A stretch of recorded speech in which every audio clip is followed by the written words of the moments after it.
Morley!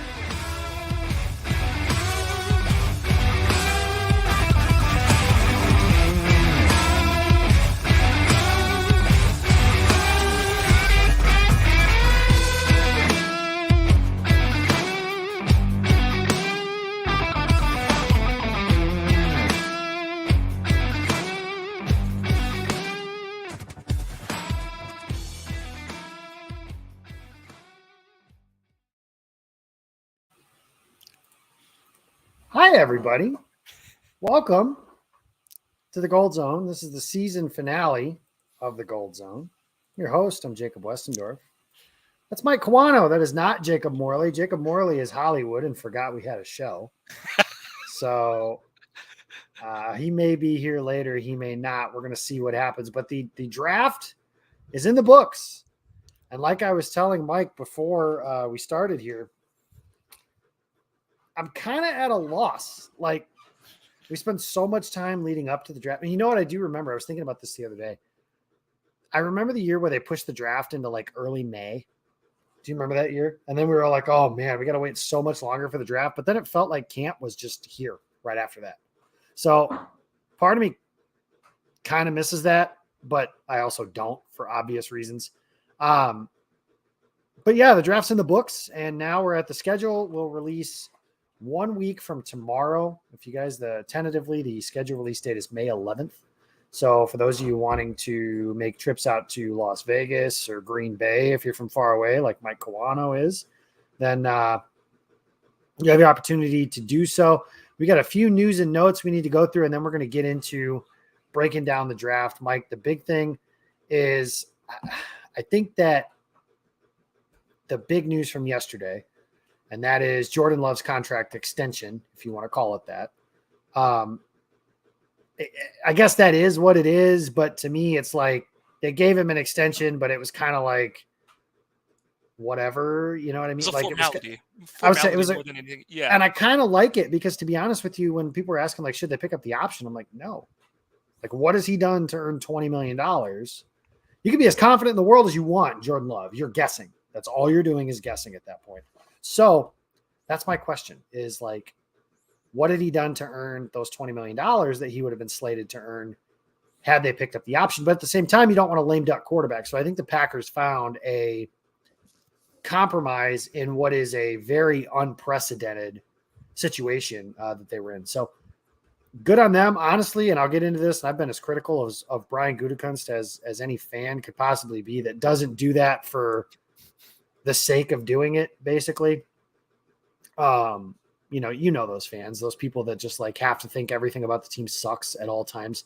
I'm not one of those, but I have been critical, and I think Gutekunst has been incredible over the last 10 days, and we'll get into that a little bit. But what was your take on the Love extension? Yeah, honestly, at first when I saw Gutekunst's comments last week, I was on the opposite side of the fence. I thought it was a no-brainer to pick it up, just because my whole thing was, okay, you're right that he hasn't earned it, but at the same time, it's like, so if you don't pick it up, and obviously, like, looking at what they did, it's like, okay, that makes even way more sense. But my whole thing was, okay, if you don't pick it up, obviously you're both putting your nuts on the table to be like, all right, Green Bay's like, it's do or die for you, and Love's like, yeah, I'm betting on myself. But it's like, okay, if he does go through the season and plays, he probably, the percentages say he won't, but let's say he does 2018 Mahomes, and then you're sitting there and it's like, okay, well, now the negotiation is like, well, I proved I'm that good, so pay me, kind of thing. And then you have to go into negotiations, and then you have to go, okay, we have to slap the franchise tag on him, and he's gonna be slated for however long to be making the average of the top 5 players at that position, kind of thing and stuff. So that's where my mind was at first. But then kind of, I think it was actually Morley's tweet about it where he was kind of breaking it down and saying, like, no, like, what Gutekunst is saying makes a lot of sense. And seeing the 1 year that they gave him, it's, for all intents and purposes, yeah, I know what you're getting at, where it's like, it's hard to put the right label on what this extension is. Looking glass half full and, being like, thinking that, yes, Love is going to prove he's a good, capable, at minimum capable starting quarterback, this is a placeholder extension, and the real extension is coming. You know, the date I'll kind of put to it is Rodgers signed his first extension November 9th of 2008. So by that point, and I totally forgot to look up what Green Bay's record was at that point, but I feel like It was they were hovering like they were 6-3 or something at that point. I mean, right. they had a good. I guess it And they wasn't looked, 6-3, and but the thing was is that like other than the Bay game, those three losses, it's like Dallas was just that much better than Green Bay. Tampa mhm. Bay game, he sucked, but he also got hurt. And then the other one I think was the Falcon game where that He was one. both get injured. Yeah, and that was one of those ones where I think he did take the lead late in the game, and then Atlanta just went right back down the field and scored again, kind of thing and stuff. So it was one of those, and it's like at that point it was like, hey, like they're pretty decent, kind of thing, or whatever, or maybe 5-3 because I know they won week 16 or week 17 against the Lions, um, but yeah, it was one of those where it made sense, kind of thing and stuff, and I think that's where I'm at is like, yeah, it does make sense, and looking at it more, I do wonder, like, I know everyone's like, ooh, like the savagery, the savage thing. That means that they'll do X, Y, and Z to bring in, Lewis and Amos.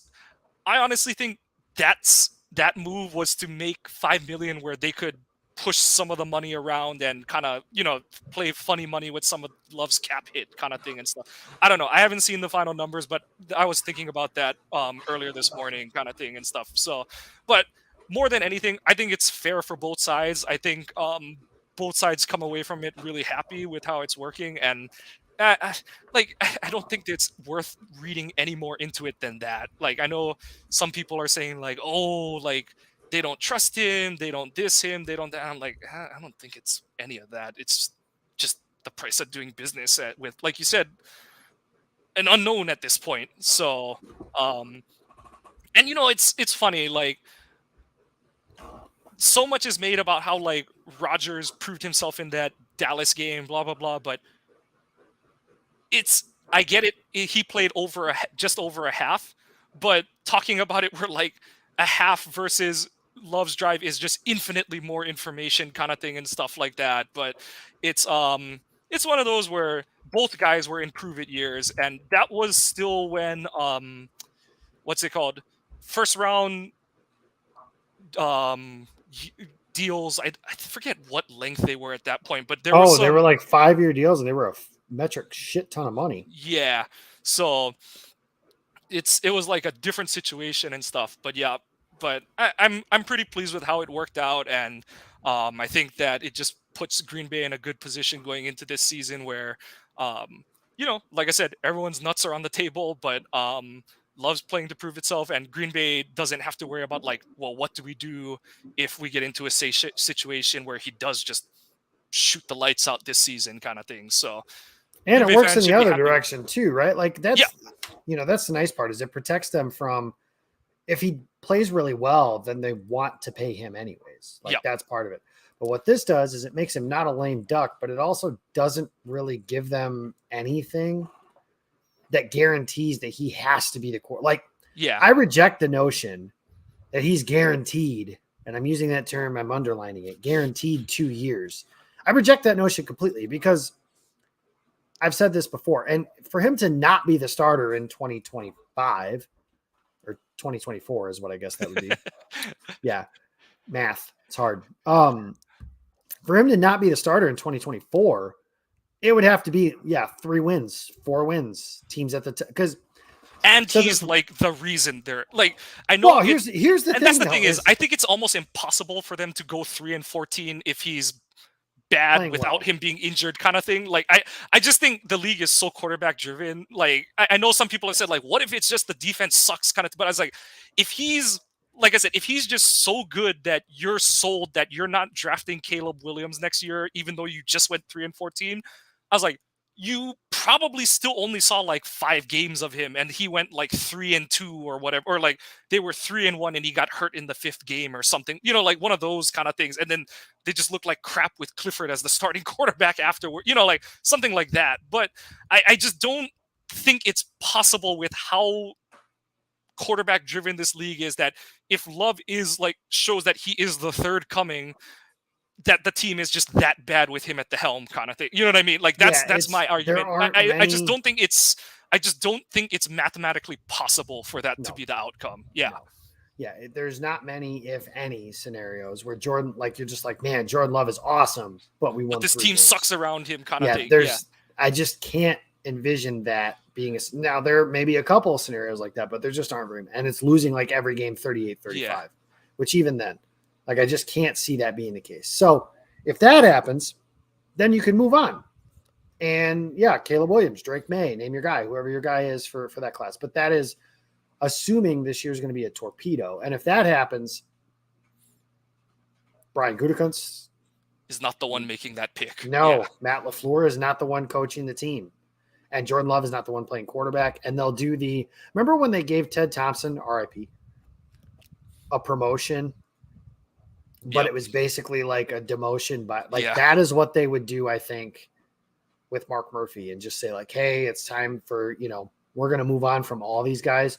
You should probably step aside and let the rest of the crew, whoever the next guy is in line. Complete top-down he's going to make the decision and we're going to decide what to do there. But that is if the absolute worst case scenario happens. So but it's the off season. It's the, we just came off the draft. It's the season of eternal hope for all NFL fans. That's why I chose to do the glass half full. And just to not to totally push back on your point, but my whole thing was, okay, if you were to do the route where you go the 5th-year option, it's not that I'm guaranteeing that Love is the starter, but it's like if this team just went 3-14, the whole thing probably, Love is definitely a big factor of it, but the whole thing probably sucks. Maybe they've traded Bakhtiari and a couple other pieces kind of thing and stuff.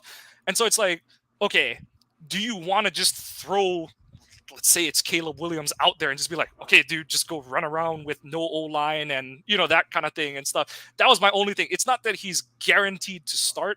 He's just an expensive 1-year placeholder. That was my argument for giving the option. And he's your de facto bridge quarterback. And then I know this is like really bad and mean to say, but it's like if he sucks, then it's like you should suck again in 2024 so you have another good pick in 2025 to help your new starting quarterback kind of thing and stuff. But like I said, my expectation is he'll prove to be good, and we're talking in the supreme opposite outcome, but like you said, we just don't know at this point. So only time is going to tell at this point. Yeah, and I think that's part of it is getting to a point where they want to know, and that's the thing. That's what they've kind of bought themselves with this extension is just a little bit more time to kind of figure that out. I agree, Chuck. I do think that they will get more than 1 year, but this is speaking under the scenario again. 3-14 is really bad, guys. And the Packers haven't had a season like last year. We were pissing and moaning about how bad they were, and they won 8 games. Like the Packers, the worst season they've had in my lifetime is they went 4-12 that 1 year, and it was so long ago that I don't really remember it. So that's really the only point I'm getting at. But we spent enough time on Jordan Love. We spent enough time on the doom and gloom scenarios. We'll have plenty of time to discuss some of that stuff. But yeah, I don't think this is again. Why should the Packers, if they're I always say this, here's what I'll leave off with. When you pick number 1 overall, unless that is one of those scenarios where Green Bay has a backwards chance at it this year. Well, and that's what I'm saying.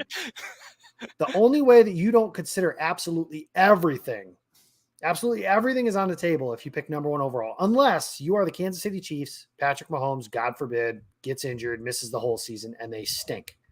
That's the only way. And I'm sorry, maybe it's not fair. Maybe you want to play the whole, Jordan didn't ask for this. Like, I don't think Jordan Love's a victim. The situation he's in, maybe not the greatest one, but like, whatever, man. Part of the reason to sit him for 2 or 3 years was so he could be pretty good right away. And I do want to keep that at the forefront. Jordan Love is not a rookie. And maybe he's only played a bit of mop-up duty, but Jordan Love is not a rookie.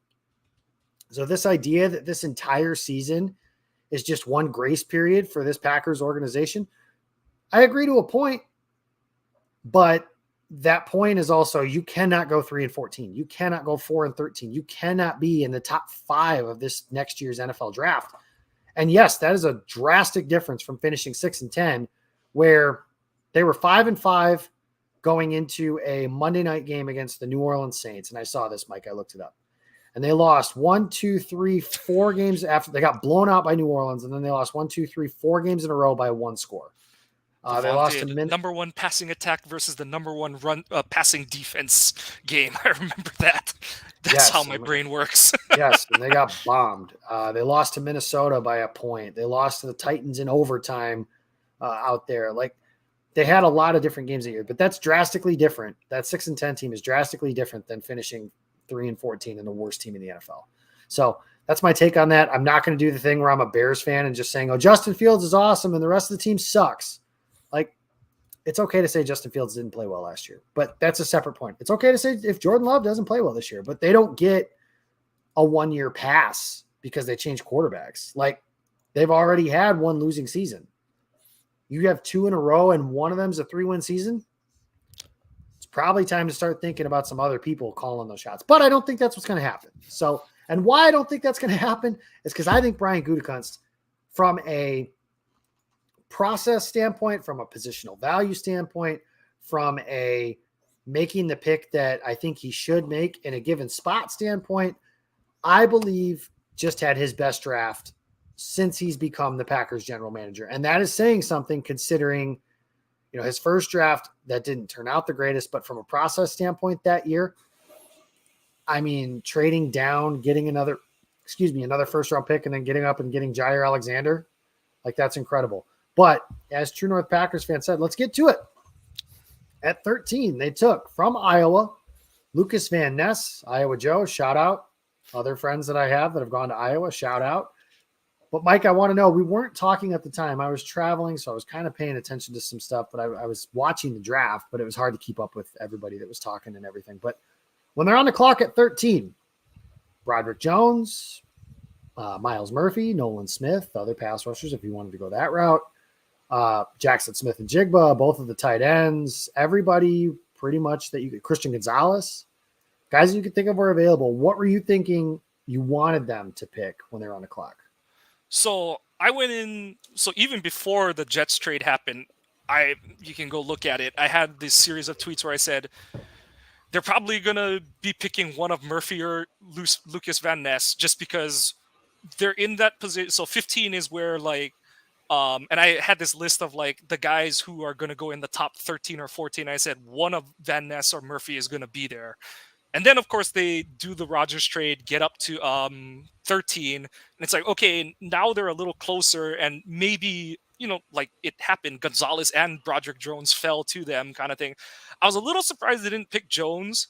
But at the same time, not because they picked Van Ness, who is a Packer first-round pick, because plays a premier position. Despite what anyone tries to tell you, it's very much a need this year because it's Preston Smith in I know we've been saying it for 3 years, but in perhaps what could be his last go around with Green Bay, just because age, contract value, all that kind of stuff. Kingsley Enagbare, who I was super high on going into last draft cycle, but like you've said multiple times, he may take off and be a great edge player. He might have a career like a Daniil Hunter. They're not the same kind of player, but that kind of thing where, they fell to the day 3 for different reasons and they go on to have really good careers. But he could also turn up this season and you realize that, yes, he is an under-athletic, kind of smaller edge guy and just doesn't even make the roster this year. He's a perfect role player. That's what Enagbare, and that's one thing that I do want to caution as we talk about building out this roster, is realizing what a player is. For example, one of the discussions earlier today was about whether Green Bay should add a veteran at receiver if one were to become available, because the ones that are available now, the answer is no. But you're not adding a player because of Samori Toure. If you had to ask me right now, I don't even know if this is a bold prediction, but I think Samori Toure is on the outside looking in. I think he's wide receiver 6 right now. I like DeBose better than him. And do they keep 6 guys? Or do they keep 5 receivers and Bo Melton as a I was going to say guy? if they keep a 6 guy of the guys on the roster, it's Melton, because he's your gadget. He's your Tyler Irvin. And we're a long way between now and that. But the point I was getting at was with Enagbare, if he's your edge 3, you feel pretty good. If he's your edge Yes. 4, which is what he is now, Yep. you feel great. And he'll probably be edge 3 next year, unless, of course, they draft another pass rusher in the early rounds, which, of course, I am going to advocate for a first-round pass rusher every year until my brain rots. Like, if they pick an edge rusher or an offensive tackle, I am happier than a pig in crap. Yep. Like, dead serious. That's how I am every single year. So when they came on the clock, I would have taken Miles Murphy, but I smiled when they picked Lucas Van Ness. He was one of them dudes. So I do this article for Pack Report. I've done it each of the last 4 years. I have players broken down by position into A, B, and C players. This guy's an A. That means I would take him at that spot, and I am thrilled with taking him at that spot. This guy's a C player. It means I'm pretty pissed off. For example, in 2020, I had Jordan Love ranked as a C player. I was not happy when they took him. We'll see what happens. This year, Van Ness was an A player. And I'm not, and I said this before, I was not that worried about what they need. Yes, I care about what they need, but I'm not worried about filling one spot or surrounding Jordan Love with weapons. More on that in a minute. I wasn't worried about stuff like that. I wanted who they thought was the best player at a position that mattered. So had they taken Broderick Jones, is he going to start this year? Maybe not. But do the Packers have a left tackle on their roster for 2024? I don't know. I don't know if they do. Yeah. Like, the guy that everybody's touting as their left tackle of the future is Zach Tom, and he might be their starting center this year. Yep. So I don't know, but I smiled when they took Van Ness. He's a Green Bay Packer through and through, athletic freakazoid, positional versatility, able to play the edge, able to play inside. I will give you guys, I can't tell you exactly what was said because that would be stealing from the show, but tomorrow, the defensive line coach, the trainer for Lucas Van Ness, is on with Peter Bukowski for Locked On Packers. There is a very, very big time nugget in that interview that you will want to listen to tomorrow. And yes, I do know what it is. I will not tell you until after the show comes out tomorrow. So I know what it is. And until after you get all that out, I will not do that. So I was happy when they took Van Ness. Yep. I was. And everybody and we can talk about more of the stuff as we get through it, but everybody was pissing and moaning that it wasn't Jackson Smith and Jigba. And I understand. I thought Smith and Jigba was awesome. But like I told Morley on this very show last week, there was more than one good player the Packers could take at 13th overall. And if you ask me if I had created a board and built one from top to bottom, Van Ness would have come in ahead of Smith and Jigba. And that's not a knock on Smith and Jigba by any stretch of the imagination. He's a good player. I certainly think he's going to have a good career in Seattle.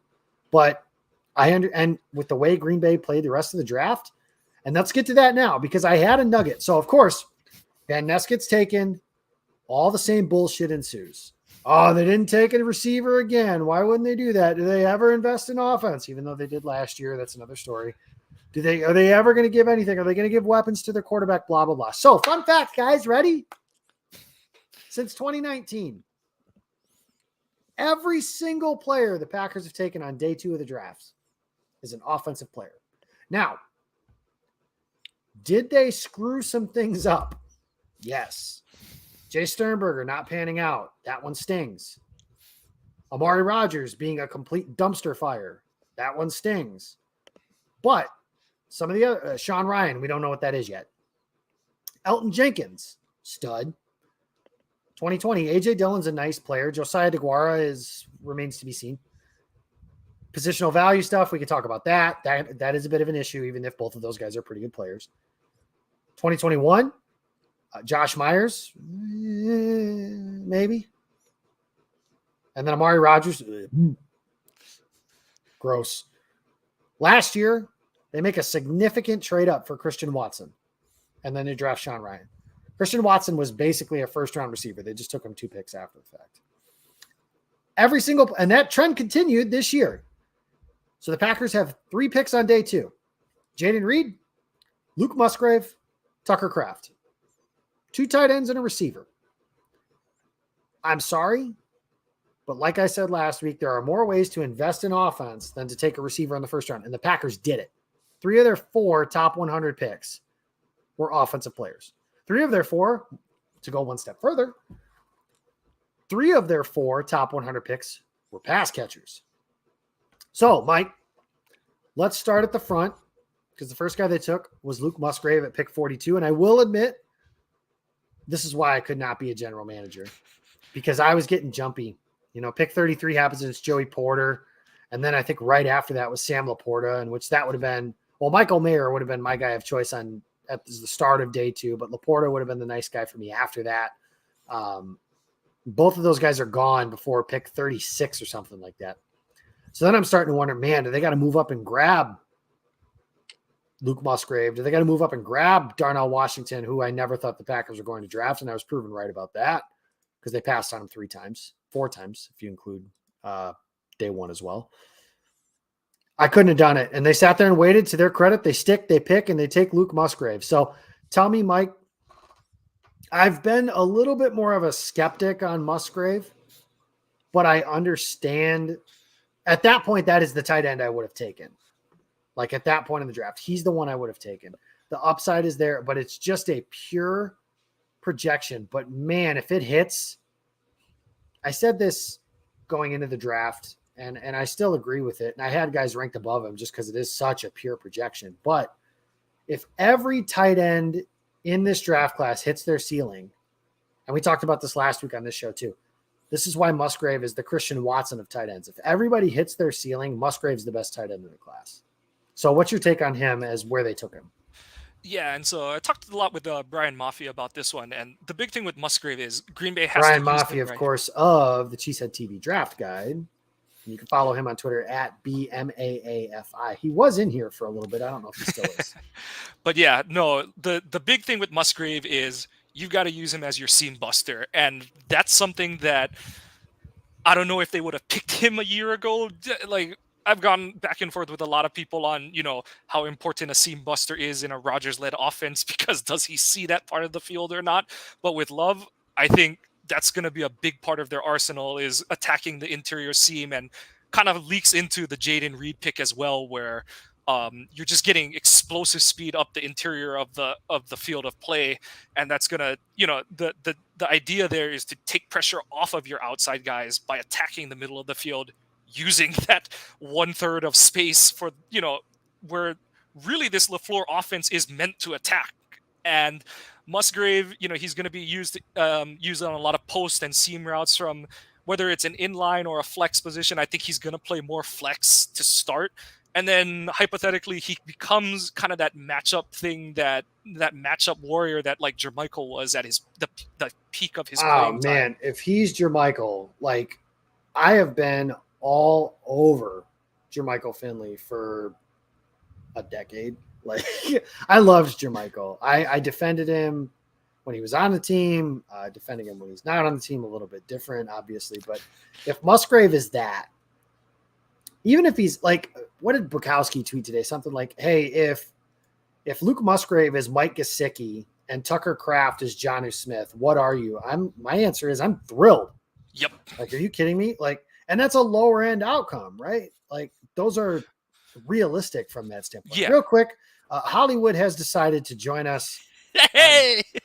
Done with out of the doldrums of track and field, Jacob Morley driving his Morley, what kind of truck do you have?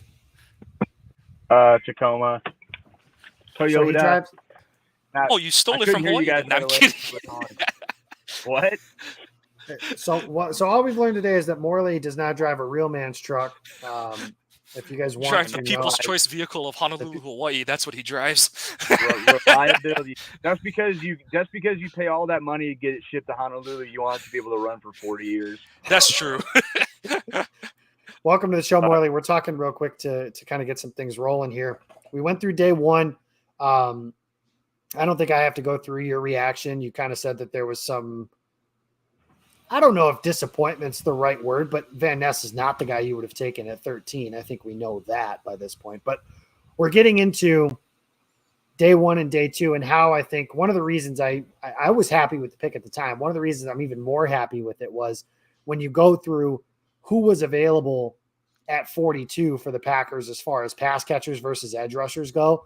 Like, one of the counter arguments to taking Van Ness was, well, Miles Murphy or Will McDonald or Keon White, or maybe not Keon, but who's the other one? FAU from Kansas State. One of those guys will be available at 42, and none of them were. Keon was, but none of the other ones were. is like the only one that was available. Even I think Foskey was gone too. Yes, Yeah, Foskey went Foskey at had like just 40, gone at like like 2 40. picks Yeah. early. Yep. So none of those guys were there. This is why, like, somebody asked, Andy Herman asked Tony Pauline, would you rather have, like, the way the Packers do things or whatever, would you rather have JSN and Zach Harrison or Lucas Van Ness and Jaden Reed? And my answer to that question is Lucas Van Ness and Jaden Reed. And that is somebody who I do like JSN more than Jaden Reed, but I like Lucas Van Ness a hell of a lot more than I like Zach Harrison too.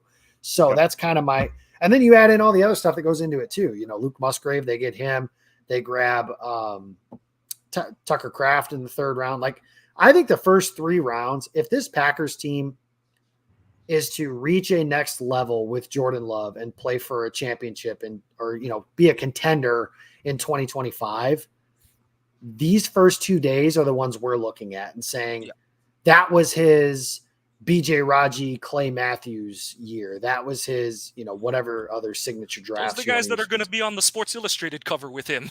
Right. Yeah. Exactly. So, obviously a big Musgrave fan as well, Morley. So my question that I was getting to was, so they go through the first day, Kincaid's the only tight end who goes. Then we get to the second group, and I was telling Kawano, this is why I couldn't be a GM, because I was getting jumpy. I was like, man, they better go up, because like Laporta and Mayer were gone within like 4 picks in the second round.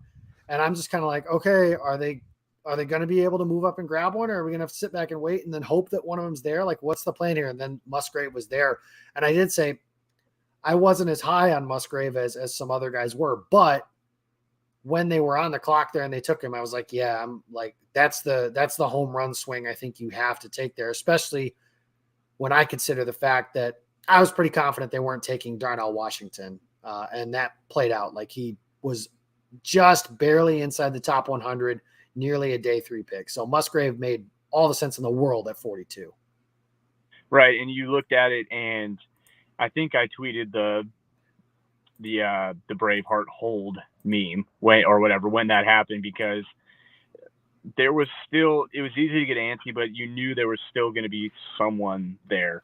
And obviously I think they really liked the 2 that they got. And one thing, this idea was kind of kicking around in my head the last couple days, and I have no idea if it's true or not, but with Brian dealing with New York and being in the spotlight for so long, you know, with your superstar quarterback being someone that's being traded, you know who talks to you? Everyone. Like, people have reasons to pick up the phone and call you. And if people are having reasons to pick up the phone and call you, you're gonna have a better bead on what teams are wanting to do. And I just feel like you look at the draft and the way they played the runs really well. Yes.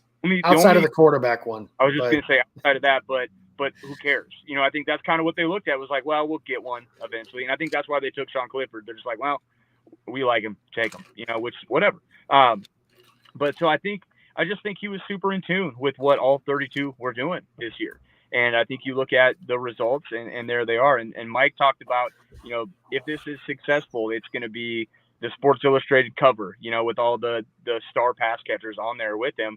And I think, you know, Brian Gutekunst's swan song or whatever, his apex mountain type moment is going to be these last, not just this draft class, but the last 2. Because last year with Watson and Dubs, and, you know, if Wyatt turns into something, and Tom, they got really good value in last year's draft as well. And, you know, we were excited about last year's class. And I think it's pretty fair to say that I think most people are probably a little bit more excited. I still am excited about last year's class, because I know a lot of people didn't like the first round, but from a player standpoint, and again, we could talk positional value, but from a player standpoint, I liked Quay Walker. I liked Devontae Wyatt. And I think both of those players showed enough stuff last year, if they could stop getting kicked out of games and shoving trainers, to make you feel pretty good about what the future of this defense could be. Because if you look at, from a pure athleticism standpoint at linebacker, there aren't many with the athleticism of Quay Walker. There are a few, but not very many. They need to keep Quay and Brenton Cox away from each other. Each other. Yes. Yeah. Yeah. We'll talk about Brenton Cox. Were they teammates at Georgia at some? They were, right? Okay. They had to have been, right? Oh yeah. They must have been. Yeah. So they're familiar with each other. Yeah, that's One magic moment. So there's that. The stuff about Brenton, and I know we're talking about the draft, but Brenton Cox is like, call him a draft pick because he's as talented as the last 200 guys to go in this year's draft class. He is just a psychopath. He really is, and he got kicked out of Florida allegedly for fighting a coach. So Packers fans that don't like the defensive coordinator in Green Bay, right? Yeah, we want him to fight Joe Barry, right? Maybe Brenton Cox will fight Joe Barry. I don't know. But yeah, I mean, and it's interesting too, Jacob and Mike, like what the Packers did with Aaron Rodgers when he was first starting as a quarterback was what? They surrounded him with a butt ton of talent. And that's, the Sports Illustrated cover. Okay. What's happening now that Jordan Love is the starting quarterback? They're doing the same thing. The process is a little bit different because I think Rodgers stepped into a situation that was those pass catchers were more developed and ready to be the dudes. A little bit though. I will say this. James Jones was a second-year player, which is the equivalent of, Watson and Dobbs, for example. Greg Jennings was only in his third season when Rodgers took over. But Driver was kind of Driver, I was going to say, the outlier is Driver, obviously, because the Packers don't have that. Greg was good. We knew he was a dude going into his third year. He only missed 1,000 don't you feel like because you he know missed the Christian first, Watson 3 is a games of dude? the previous Don't you feel like you know that? Do I feel like I know what? That Christian's a dude? Christian Watson's a dude, yeah. Don't you feel feel like going into his third season, I think it will be interesting just because Christian's going to have to be their wide receiver one. Like they're going to run the offense. And that was the other difference too, is you did see like during that 2007 season, Favre's last year, Greg Jennings took the mantle of wide receiver one it was like the passing of the torch. Like when Devontae took it from Jordy, that's kind of what happened that particular, and that team was really good. Now I understand that there is a difference. But I am excited about the way they built around this team. And I did want to point out, Morley, because you've been the score 100 invest in offense guy. I wanted to get your take on what I had said and tweeted during the draft. Each of the last 4 years, or since 2019, 1921, 2, and now 3. So the last 5 years, every single player they've taken on day 2 is an offensive player. Now, there are some misses in that group, like I mentioned. Jay Sternberger not working out really set the tight end room back. Amari Rodgers being a tire fire set the whatever they wanted him to do back. Sean Ryan hasn't done anything yet. Like, there are some issues with that. A.J. Dillon, Josiah DeGuara, we could talk positional value. But do you believe that Green Bay can say they've invested in offense and this year's class where 3 of the 4 top 100 picks were pass catchers? Oh, yeah. This is the score 100 agenda, like in play. And you look at it last year, they took a receiver in the first round. Like Christian Watson's a first round receiver. Like don't come out. He was pick 34. So they went and got that guy. They got Dobbs. They got Toure. And then this year they just double back down and do it again.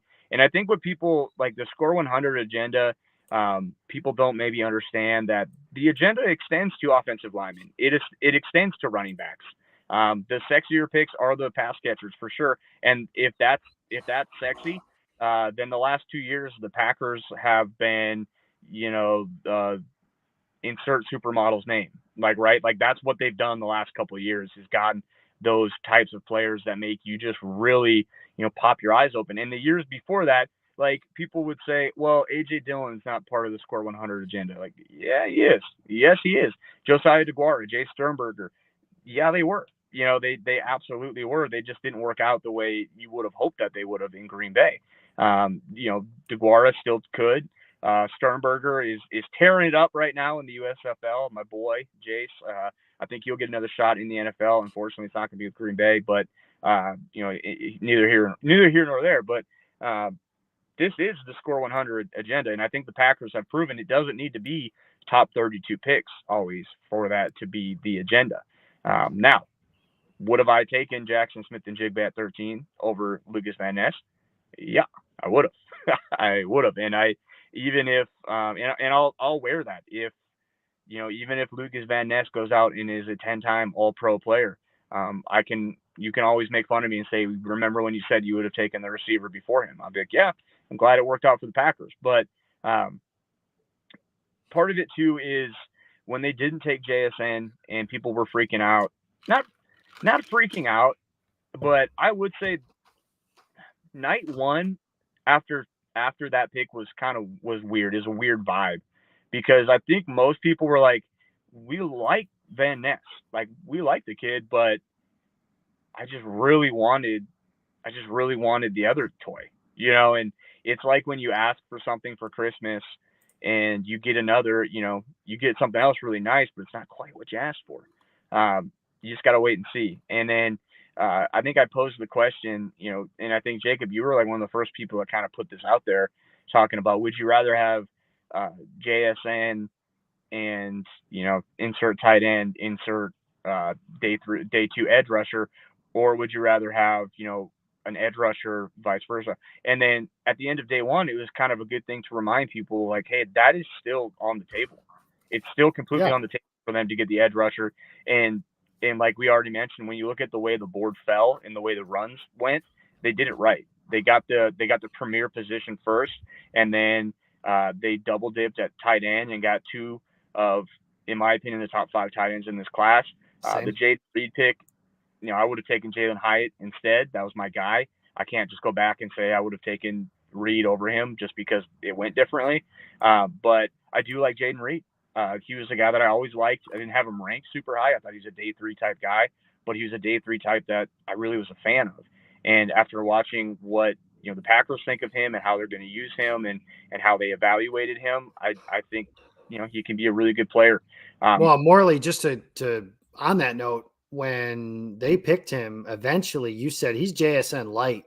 Mm-hmm. And that makes sense to me and everyone. I don't know. It was weird because I thought JSN was a really good player, but if he's wide receiver 1 in this class, where does he compare to wide receiver 1s from the last 4 classes? He's 4th out of 4, right? I mean, yeah, he was a really good player, but the NFL also kind of told you, maybe we don't value this dude as much. And would Seattle have taken him if they didn't already have a 1st-round pick, or did they do what my theory is teams use 2 1st-round picks as one of them could be a potential luxury type of pick?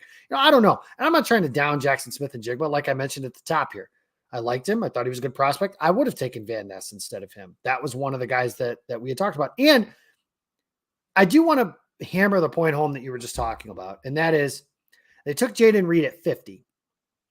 They took Christian Watson at 34. Don't give me the nonsense about how the Packers never invest high capital into the receiver position. Yes, they do. They just did each of the last 2 seasons. Those are 2 picks in the top 50 where they've taken them. And like you mentioned, Morley, they were trying to take Christian Watson at 32. So if they, and I want to punch the Vikings for this more than I normally would, but I just wish they would have let Green Bay have that 32nd overall pick just so we can stop this the drought every year. And I can stop reading the uncreative analysis of, well, the Packers will never pick a pass catcher in the 1st round, but here they do. Or, well, they'll never do it. And I know they should, but they won't, or whatever. It's you know what? When Green Bay's offense is loaded in 2024, I don't want to hear a word about it. I just don't. Because they built it. We referenced the Sports Illustrated article, and I think I still have it somewhere. 1 pick. Yeah, 1 1st-round pick in that picture, and it's the quarterback. And that's the thing, is that was the thing that Sports Illustrated was lauding Green Bay for at the time, was that the quarterback is the 1st-round pick. Well, and here's the thing. Peter Bukowski's awesome with this. We have historical data out the ass that proves day 2 is where you get your pass catchers and you get the most value from. That's the honeypot. Again, not to say the Packers shouldn't have done it. I'm not saying that. But what I am saying is they're not stupid. They're not clowns. They're not ridiculous for not doing it either. There's more to football than fantasy football. Let's get into some of the other stuff because there were more guys that were picked than just these past. I want to say one more thing, and then I do have to. I got to sign out because my phone's about to die. But I'll say this: since Jaden Reed's been the pick, and since I've asked around people that are smarter than me about him, so pretty much everyone, yeah. So I would say within the NFL, 3 teams are really well respected for how they evaluate the wide receiver position. One of them is the Packers. People do actually say hey, The Packers know what they're doing with I receiver. know one of the other ones. Who would the third one be? So the other one Pittsburgh? is Pittsburgh. Pittsburgh, and the other one is San Francisco. Oh. Three teams that are just very well respected about how they go about handling the wide receiver position, and three teams that don't really like. Brandon Ayuk was a late first round pick. The Packers probably would have taken him anyways. But teams that don't historically, hit on those first round guys. You look at all three of those teams are second round and beyond. Antonio Brown was not a first round draft pick. Deebo Samuels was not a first round draft pick. Juju Smith-Schuster, not a first round draft pick. Claypool, not a first. I mean, you can go. The list goes on and on with these guys. Emmanuel Sanders was a Pittsburgh pick. Yep, and not a first round pick. Yeah, and so what the point I'm trying to get at is the three teams that were biggest in on Jaden Reed were those three teams. Like all three of those teams really valued on him in that spot. And to me, it's like, okay, that's all I need to hear. You can, I have my evaluations and I like to do that stuff. But when three teams that are really good at it are going to say, hey, but actually, Jake, we like him a lot, I'll just defer to them. Be like, okay, I believe you, and I hope they're right. So and I think they can be. And the more you dig into Jaden Reed, the more there is to like. So I think they can be right. But with that said, I would say overall, I give this year's draft class an A, just an even A. I really like what they did. Day 3, I know you guys are going to talk about these dudes, but Wicks. Give me a few. I would say Dontavion Wicks. I got to give you a few minutes to talk about him. Okay. Yeah. No, you watch this guy play, and there's no reason at all he should have been there in the 5th round, in my opinion. And he is someone that you just talk about the complete package at the wide receiver position, and I think he's got it. I think the 4.62 at the combine really hurt him in a lot of people's eyes. But I know there's at least one team that had him at 4.48 at his pro day. And I know most people had him in the 4.52, 4.55 range at his pro day. And he hurt himself at the combine. He pulled out after the 40 because he hurt his hip flexor. So I think there's some merit to that he just shut it down, and he really, maybe it wasn't a major injury, but he's just like, man, I'm faster than 4.62. And I think he is. You turn on the tape, and I think he is as well. He's not a 4.3 guy, like at all, but he's got plenty of juice, and he is such an easy mover. He's got the pterodactyl arms with the huge hands. He struggled with drop issues, and our pal Ross Uglum kind of put it bluntly, like, don't talk to me about drop issues in Green Bay when we've had Jordy, Devontae, James Jones, all guys that struggle with drops early in their careers. And it's probably one of the most fixable things at the wide receiver position, especially, and I say that because of this, you watch Wicks play, and he's a very natural. You would watch someone like, say, MVS, like Mike, we've talked about this at length. MVS, not a natural catcher of the football. Just has not been, wasn't, won't ever be. In some ways, Christian Watson is not the most natural catcher of the football either. And that's okay. Christian's probably always going to have some drops, and that's just, it is what it is. Dontavion, though, I think a lot of his stuff was just between the ears. He said it himself. They talked about the drops, and he talked about, I was thinking so hard about what I was supposed to be doing in this offense. And if people go back, man, Virginia, they had a rough go of it. They had, the tragic shootings that happened that involved the football team that those guys had to get over. They had all brand new coaches come in there, new scheme, new offense. A lot of those guys struggled. Wicks is someone that still had a decent year. Like, you still see that guy in there. But, man, 2021 Dontavion Wicks is, in my opinion, a top 75 player. Especially at the wide receiver position, and he exemplifies what that value on day 2 is typically at the wide receiver position. I just think they really got a dog in him. I don't know what his role will be right away in Green Bay. I don't know how much playing time he'll get right away in Green Bay. But it wouldn't surprise me if he enters the season as wide receiver 6. Wouldn't surprise me if he enters the season as like wide receiver 3. Just because I think his range of outcomes is pretty big, but he has all the talent in the world. He was a my guy in this year's draft class, and I loved what they did on day 3 because if Kent Swanson, our overlord at the draft guide, wouldn't have forced us into only having 7 my guys this year instead of the 10 that we usually get, 2 more guys. Hey, I didn't get any, so I don't know what the hell you're talking about. Well, You should. You guys start campaigning. But so of my 7, the Packers took 2. Wicks was 1. Anthony Johnson Jr. was another. I love his game. But then my short list guys, I know Jay Ward probably would have been on there, the DB from LSU. He's not a Packer pick. But another guy that would have been on there would have been Musgrave. Luke Musgrave would have been a my guy, and Grant DuBose would have been a my guy as well. So they really got, like, of the 10 prospects in this year's draft class, they took like 4 of them that I really love. So it's exciting stuff. I love what they did on day 3. Speaking of Anthony Johnson Jr., and I'll let you guys talk about this too, but I don't know if there's ever been a universally accepted and excited 7th round draft pick on draft day, that it seemed like everybody knew who he was and everybody was excited about who he was immediately. Oh yeah, we were mocking him in like the 3rd and 4th round, sometimes 2nd round, sometimes. Like, it really depended. Chris Collinsworth had him in the 1st round. Ben Fennell said he's going to start. And that was crazy. That I'm like one of his biggest fans. I saw that. I was like, what? What are you talking about? but he has talent.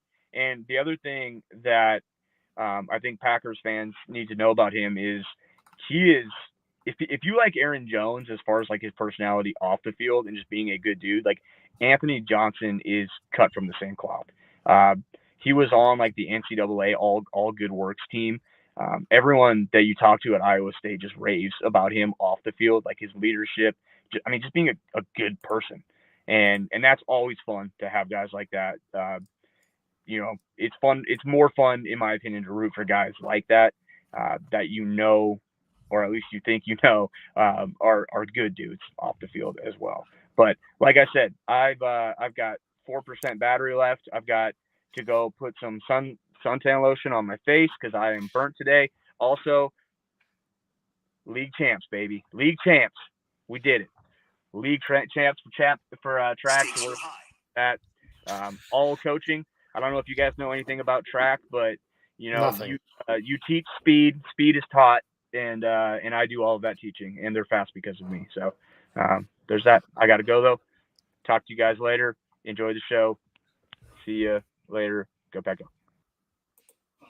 Jacob Morley, you can follow him on Twitter at Jacob Morley. So, Mike, let's get into day 3 because I think all of these shows, one thing I did think that was wild, let's start with Anthony Johnson. Ben Fennell, whose opinion I value relatively highly, said on a stream with Andy Herman that Anthony Johnson is going to start for the Packers at safety. Now, I don't want that to gain a ton of steam just because he is a 7th round pick. And like, regardless of whether we think that's a steal or he was mocked here, or whatever, like there's a reason for that. We may not know what it is yet. There's a reason for that. That being said, Darnell Savage sounds like he's going to start at safety, and I'll let you die on that hill here in just a few minutes. And other than that, though, Rudy Ford is a special teamer, replacement level player. Tarvarius Moore, special teamer, maybe can play a little safety. I honestly have no idea. He looked better before he tore his Achilles tendon a couple years ago. Most people would. So there's that part. Dallin Levitt's a special teamer only if he's playing safety. Remember that old Indianapolis Colts, if Peyton goes down, we're bleeped. If Dallin Levitt's playing safety, the Packers are bleeped. I'm honestly surprised he's back on the roster. Yeah, Rasul Douglas isn't moving to safety. That's been a popular discussion this offseason, but that's not going to happen. At least not to start the season until we know what the status of Stokes is and stuff. The only reason I've brought it up is because they did have him drop to deep half last year. And that was with everyone healthy though. And that's the thing is that it'll be interesting. The defensive back room as a whole, they have 4 corners that if Stokes is playing that you feel pretty good about, but I don't know. I mean, the problem is it's a good problem to have is they're mostly boundary corners on that side of things. And here's the other one here is Iowa Joe saying Amos could still be back. And look, I wouldn't do it. And you know what? I know that might, and this is no disrespect to Adrian Amos. I love him. He's been a great Green Bay Packer. He looked bad last year. He did. And I was someone who was like, they got to re-sign him going into last year. And if I'm aware of that. But and my other take would be like, if they had drafted Quan Martin or Brian Branch or, one of these guys that was Brian Branch wasn't really a safety, but either way, if he was going to play safety, if they were going to draft one of those guys and you wanted him to teach the guys how to play, then maybe, but they didn't. So, and it's in a year where you're in kind of, and I know I am kind of talking out of both sides of my mouth here, but it's in a transition year. The Packers aren't competing for a Super Bowl. Amos, I don't know about that. And if the Packers were going to do this, I said this yesterday, John Johnson III is a guy, he's got some experience in Barry Staley, that kind of scheme. The only reason I say I would rather have him than Amos is Amos is 31, Johnson's 27. It's not likely either one of them is a long-term solution at safety, but it's more likely that Johnson is. And as much as I like Budda Baker, I don't endorse this either for the same reasons I talked about earlier. The Packers do not need to be making any trades for any high dollar players in a year where, yes, they're trying to win, but they're not trying to spend a boatload of money to do so either. But I don't know. The safety position is one of the more interesting ones just because there's so much unknown. I think in a base defense, so 2 corners, 2 safeties, it's Alexander and Douglas, and then Savage plays 1 safety with, right now, it would probably be Rudy Ford at the other spot. But, or, whatever, like there's time for that. But I think there is some truth that Johnson has an opportunity. I'm not saying he's going to start, but he has an opportunity to become a starter on a team that there just aren't that many guys back there. And most of the guys that do play safety on this team are here for special teams. There's a big again, I'm not trying to be like anti-special teams or whatever, but like Dallin Levitt, if he's playing safety, they're in a world of trouble. And there's a big difference between that. Rudy Ford has some nice my opinion on Levitt is also he made got the benched. roster. Yeah. My opinion on Levitt is he made the roster last year because Sean Davis and Vernon Scott got hurt in preseason. Like they offered defensive play. Like, but they're also Bisaccia guys. Yeah. And that's the thing though, is like in terms of so obviously I'm not equating the player, but Savage was starting almost out of necessity. And then even going back to Clinton Dix, he wasn't starting. I think he started like 14 games his rookie year or whatever, but he didn't start the season kind of thing and stuff. So I think, sure? I got to go look that up, but I remember Morgan, I know Morgan was one of them, but I think Clinton Dix started. I remember the big talk was like he might not start the season. So could be out of order. But I'm looking now. But go ahead and go on. No, it says he started 10 games. So good call there, Mikey. I did not remember it that way at all. Don't ask me why I remember these things, but I think they were like, oh, he's going to be the nickel corner, blah, blah, blah. All those kind of things and stuff. And then that's where the whole like, so, you look at like, let's just say it's Ford and Savage based on like, seniority, production last year, whatever you want to call it kind of thing to start the season.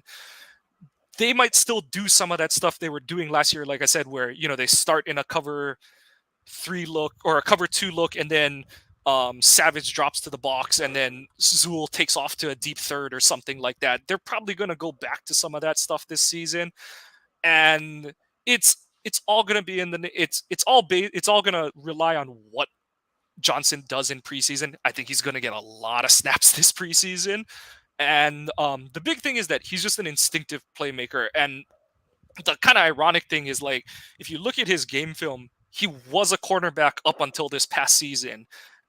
But then he doesn't tackle like a corner. Like, he's actually pretty physical. He'll get his nose in there and stuff like that. So I do like the upside that he has at that position. But like you said, it's more of like as much as we like that guy, we've had a first round pick who didn't start the season kind of thing. So I know that was 10 years ago and it was a different system and stuff like that. But especially, hearing like part of the reason Savage and even Amos last year struggled is because Barry's safeties are relied to do a shit ton kind of thing.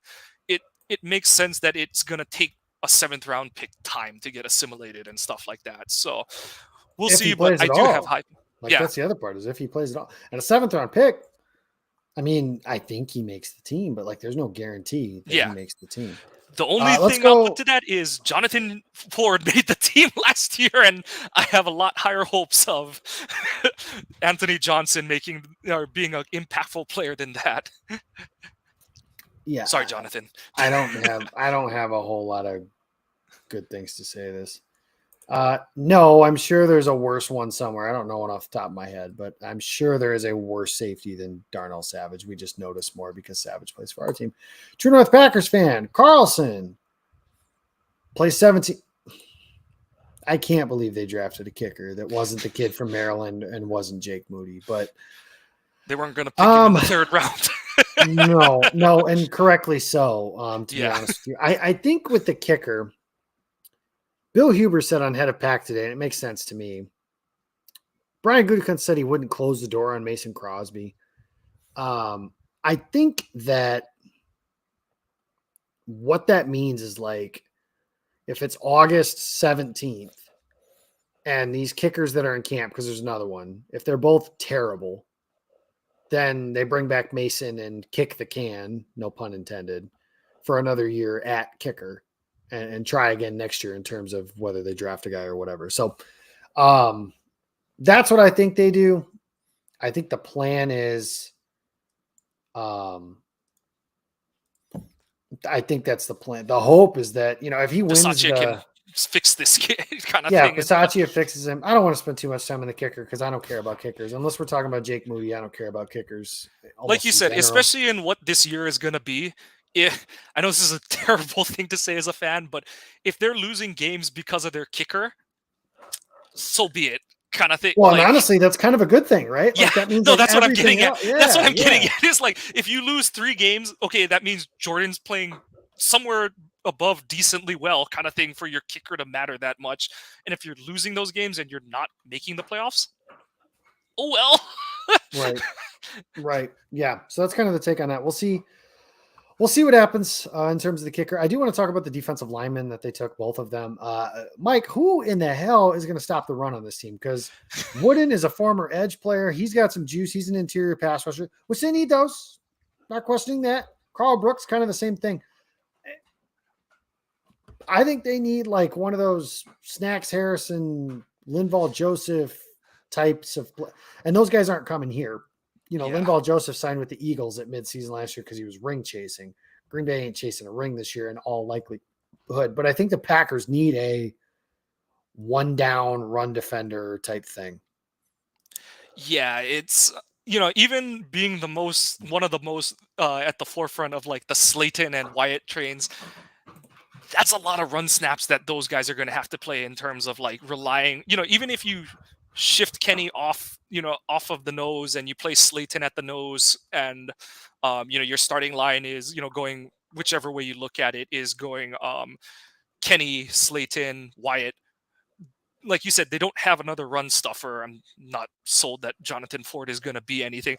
That was kind of why I was surprised that Ojomo wasn't the pick over Wooden. I get the idea of what Wooden is. It's I'm not surprised by that at all. The Packers have proven over and over and over again, and it's mostly positive. Don't get me wrong on that.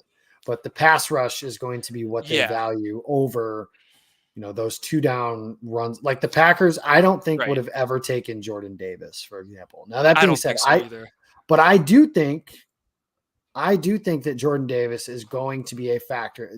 Somebody that big and that athletic, they can be coached up to rush the passer, and he's in a perfect spot to be able to do it because you have guys in front of him, or had guys last year like Fletcher Cox and Javon Hargrave. He'll have a chance to take a step this year, and they got his teammate Jalen Carter. Well, we don't need to turn this into an Eagles show, but Howie Roseman continues to rake in the draft, and it's incredible. But I think the way to look at it is, it's the thing to look at is, no, they didn't pick another 2 gapping linemen, and it's all gonna be on run fits. Like, I know that's not either the sexiest thing to hear or the most encouraging thing to hear, but it's gonna be really reliant on the guys they have on the field being disciplined. And they haven't been that in a couple years. But that's what it is it's like, you've got this gap, you've got this gap, you've got this gap, you've got this gap.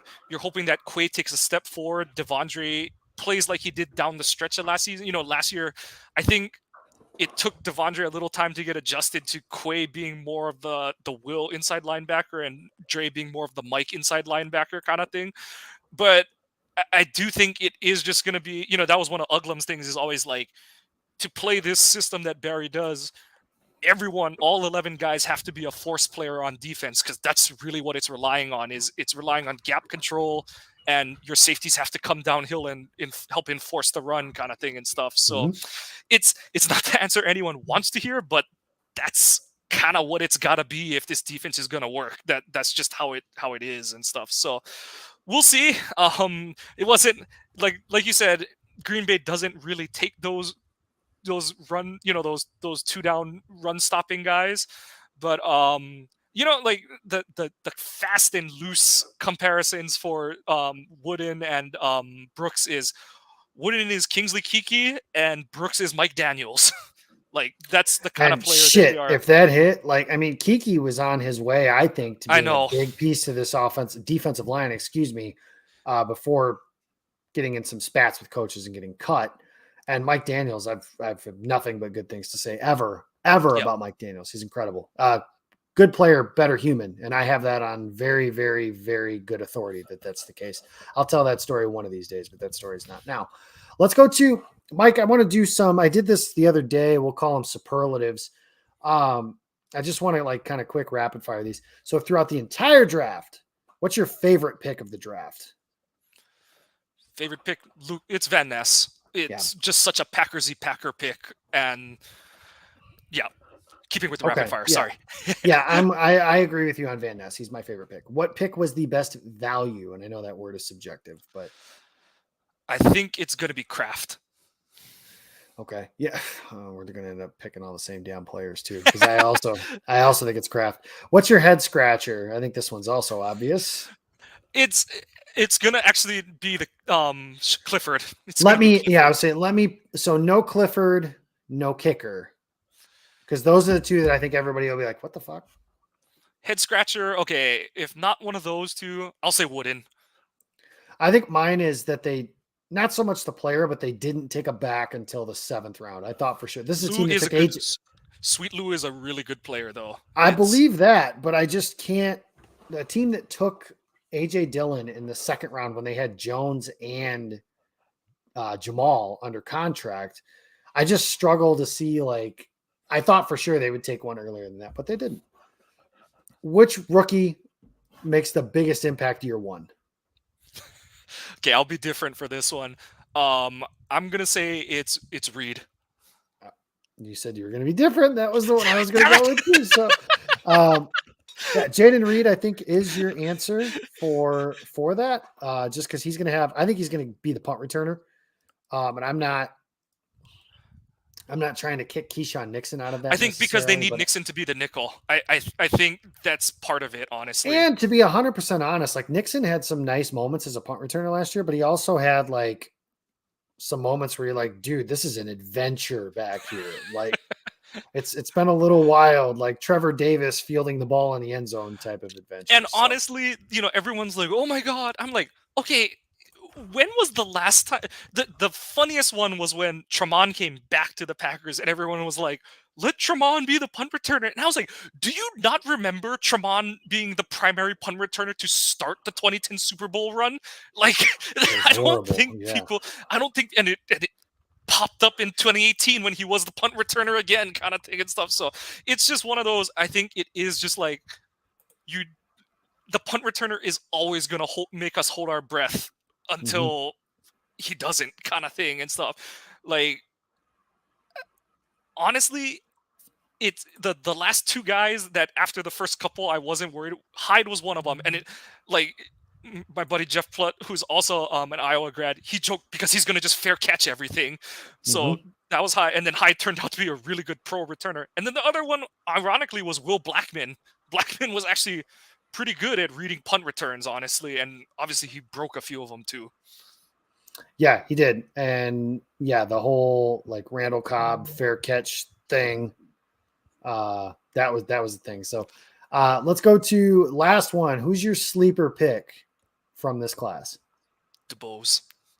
I'm going to go the same position, different guy, but Dontavion Wicks. I've heard enough about him from Morley that I'm convinced he could be wide receiver 3 by the end of the year. I don't think that's, a top. Wicks suffered from I should have come out of college a year earlier. Itis. Yes, he did. All right, guys, we've been at this for over an hour. I want to thank you guys for watching this show all off season. This is our finale. We do not have another show scheduled for after this. We'll see what happens the rest of the off season. We'll have rookie camp. Yep. So just like Jake was saying, we're gonna come in, and this is gonna be the finale for this season. And there we go. So production. Yeah. I appreciate you guys stopping in all year. It's been a lot of fun. I enjoy doing the show. This is our third year of doing the show in the off season. So I've appreciated having the opportunity to do so. It's been a lot of fun. I look forward to this season. This season's going to be a lot of fun.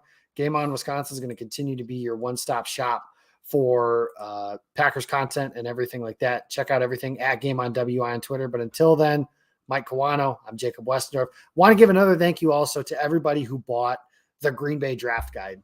We doubled our production from a season ago. So that's incredible. If you guys bought one, you helped tremendously and gave us an opportunity to do it again next year, because it's always kind of contingent on production. And if we didn't do well from a production standpoint, we would not have been able to do it again. And I enjoy doing it, so I like having the opportunity to do so again. And if you have, as some people have said before, Morley says this too, those are the answers to the test. So if you want the answers to the test, buy the guide next year. And there's a lot of stuff that'll be in there. So appreciate you guys' time. Thank you for listening. See you next time.